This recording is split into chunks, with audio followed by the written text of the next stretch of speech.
In this session, we'll be seeing what is the basics of the convolutional coding and how to represent the convolutional coding using the state diagram.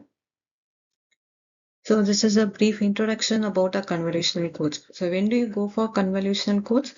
When you go for an error correction coding, by the time you can choose a convolutional codes, particularly when the data, incoming data is serially accepted, by the time we can choose convolutional codes. The major difference between the block codes and the convolutional codes is the block codes require take the data in a parallel form, and all the data has to be stored in a register or a memory is required when it go for the block codes. But that is not the case when you go for the convolutional codes. So in the convolutional code, it consists of n encoder output, and you'll be having and it will depend on the output at any time depends only on the k inputs. So this is very much easy for us compared to that of the block codes in computation with respect to the memory aspect. So we denote it as n comma k comma m. So here this n represents the number of the summations or the modulo orders we have, and k represents the input. So as it takes the data one by one, probably always your k value will be equal to 1. So this serves as an alternative for the block codes. So here this is the notations we do use when you go for the convolutional codes. K, as we have said, the number of the bits that is entering into the encoder will be one at a time. So we denote k is equal to 1. And then another variable that you are going to have it is n, where n represents the number of the encoded bits, or else you can say the number of the modulo 2 adders that is being provided in modulo 2 adder that is being provided with respect to that of the convolutional encoder. So when we see the block diagram, we can identify what is the n value and what will be the k value, or else what will be the m value. So now if you want to find the code rate, so it will be the ratio of k divided by n, whereas k represents the number of the input bits that you're going to send, and n represents the number of the encoder output that you're going to have, or else the number of the modulo 2 adders that you have with respect to the convolutional encoder. Whereas the capital K represents the constraint length, which will help you to identify what is the number of the changes that you have with respect to one single bit entering into convolutional encoder. So if I'm sending L number of the bits, suppose if I'm sending L number of the message bits into the convolutional encoder, I can calculate what might be the output sequence length. So in order to calculate the output sequence length, we have a formula like n into capital L plus m, which denotes that your n value will be the number of the encoded outputs, and L represents the message bits that is going to send inside the encoder, and m represents the number of the shift register that you're going to have it inside. So the constraint length, probably you can calculate the number of the shift register plus 1. So now this is the representation of your convolutional encoder. So this will transmit your informations from one register to the another register. So this will basically be the structure of linear finite state shift register probability. And this is the example that we are going to look into in order to how to encode the data using a convolutional encoder, right? So here we have two shift register. So what is our m value here? So capital M value is going to be 2 here, because we have two shift registers in the case, which is being represented by the pink blocks. And how many modulo 2 adders we have? So modulo 2 adders, we are going to have it as well, here it will be equal to 1 modulo 2 adder, and here another modulo 2 adder you have. So I can write it as n is equal to 2. So my code rate now is equal to 1 divided by 2. So which means that my k input, now only one input I am giving. So when I am giving a one input here, I'll be having only one input I'll be going to send at a time. So we'll be having in the numerator k is equal to 1. So that is lowercase k, which represents the number of the bits that is entering. So here how many data that you're going to shift at a time, one bit is entered. So here if I give one bit here, it will be shifted over here, and here it will be shifted, and again when it comes out, that will be equal to one more shift. So we'll be having probably 3 shifts will be available here. So constraints length is 3. So this is my input probability of the inputs. I can give this like this. You can divide it and check. So here first I can give the input as 0 or else I can give the input as 1. These are the two probability conditions that you have when you are transmitting your input bits to the convolutional encoder. So there, as you have the two inputs, based on the two inputs, we'll be having a probability of states as 2 power 2, which is 4. So what are the probable states? Either I can have the present state as 0, 0, or it can be of 0, 1, or else it can be of 1, 0, or it can be of 1, 1.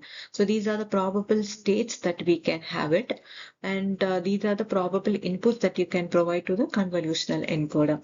Now, how do you compute your output? Output will be computed based upon the switch positions that is being connected to either to G1 or to G2. So the first bit representation of your output will be represented by G1 and the second bit be represented by G2. Okay. So what is the formula? What is the condition we have? G1 is equal to 1 plus x squared. You can see here. So this is one modulo 2 adder providing your G1 and this is another modulo 2 adder providing the G2 value. So here the inputs provided to the G1 is one from the data input that you're going to give directly. Another one is the output of your x squared block. So this is my 1 plus x squared. This is another encoder output G2 which is comprises of 3 inputs here. So one directly from the input, another output of x1, x to the power of 1, another output of the x power 2. So we write G2 is equal to 1 plus x1 plus x squared.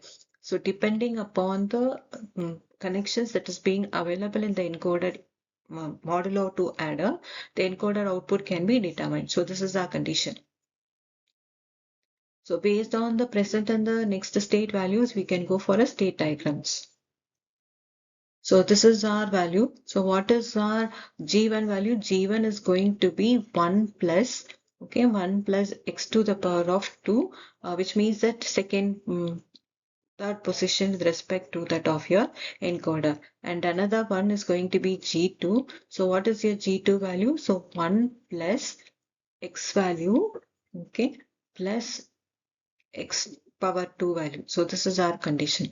So now here you can see this is our the unit position or I can write it as 1 and this present state will be my x to the power of 1 position and the next bit of your present state will be equal to x power 2 position. Okay. So now this is our first state. This is our first state. So presently, what is your data? Presently, what is the data available with respect to the shift register? So the data available with the shift register, initially it is going to be 0, 0, right? So this is my first data, okay? This is going to be my another data. So now you assume that you are having an input bit as 0. Okay. So when I give the input bit as 0, so that will enter into the first register like this, and this will be pushed on to the subsequent register. Okay. So what is this 0 will be let out. So this will go out. So now if it is so, my present state will be equal to 0, 0. The other probability is now I have my present state as 0, 0. Okay. Now my present state is going to be 0 and again this is also 0. Now my present input is going to be 1. If I am pushing this 1 to the first shift register, okay, this will be shifted over here and this 0 will be shifted over here and this 0 will be let out. So now what is your current state? This 1 will enter inside, so this will become 1 and this 0 will be pushed inside, so this will become 0. So this will be my next state. You can see it here. So initially 0, 0 is my present state. When the input is coming here, so this input will be pushed into the shift register. So 1 bit position. So this will be let out and the new position will be 0, 0. There is no change at all. So 0, 0 is my next state. Now what is your value? Next bit value. So 1 is my input. 0, 0 is my present state. If 1 is pushed inside, so this 1 will become the first register input, and this 0 will become the next register input. So what is your next state now? 1, 0. So you can see here 1, 0. So 1, 0 is my value. So now based upon the present, now we have determined what is the next state based upon the input 0 and 1. Now you have to calculate what is your output value. So the first bit of your output value is based upon G1 combination. It is 1 plus x power 2.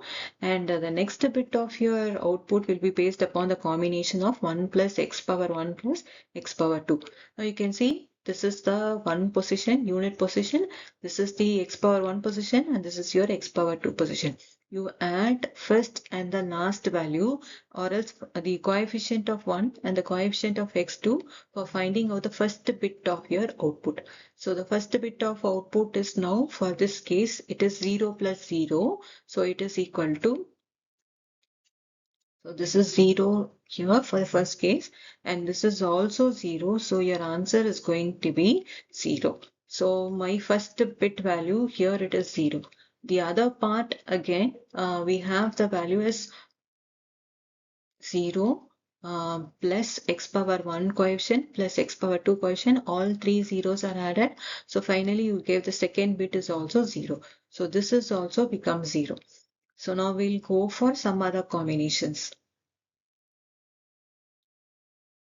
So now I'll take this combination. So this is another state and this is another state. I'll choose this state. Now, what is your present state? Present state is 1, 0.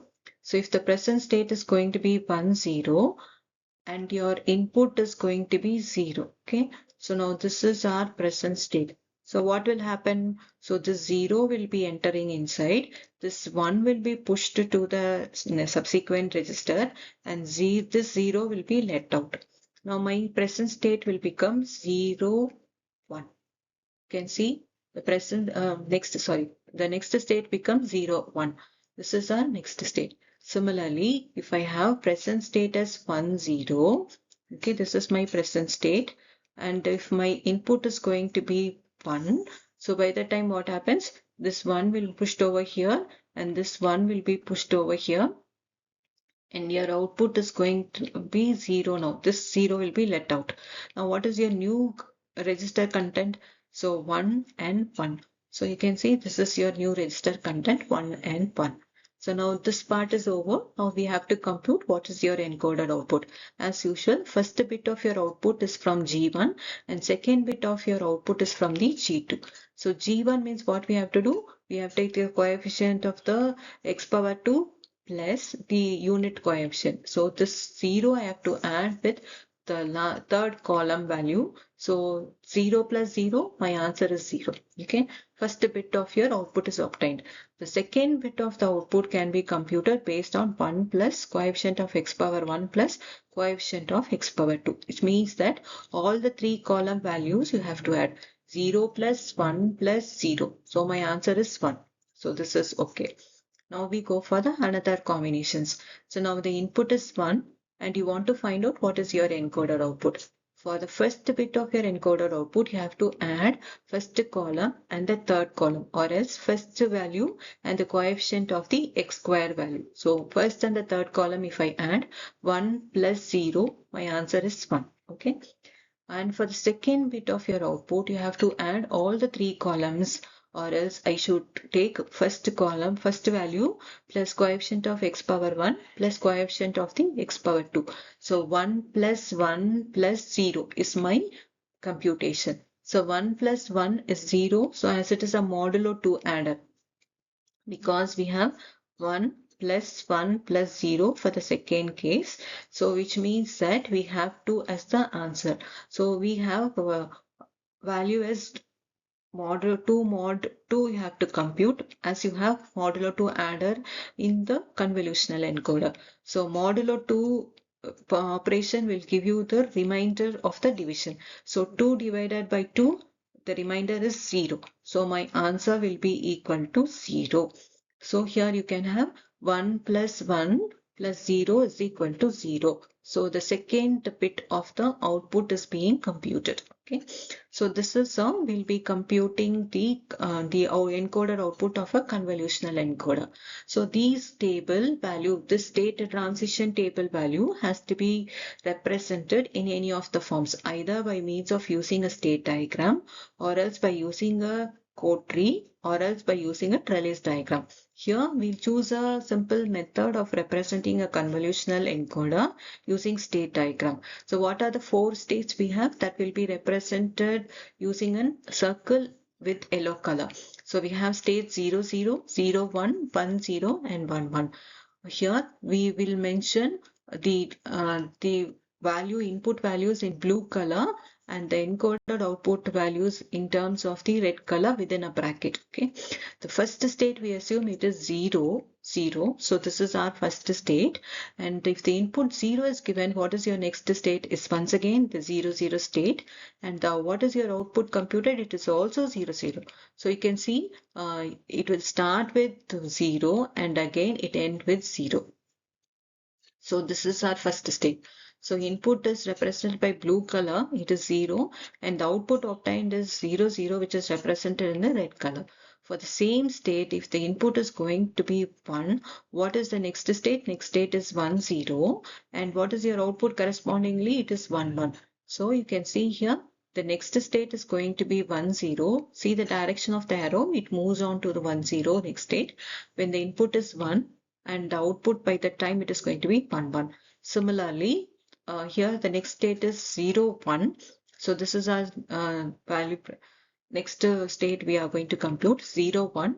What is the input provided to it? It is 0. And what is the next state? 0, 0. So when your present state is 0, 1 and the input provided is 0, the next state is going to be 0, 0 by the time the output is 1, 1.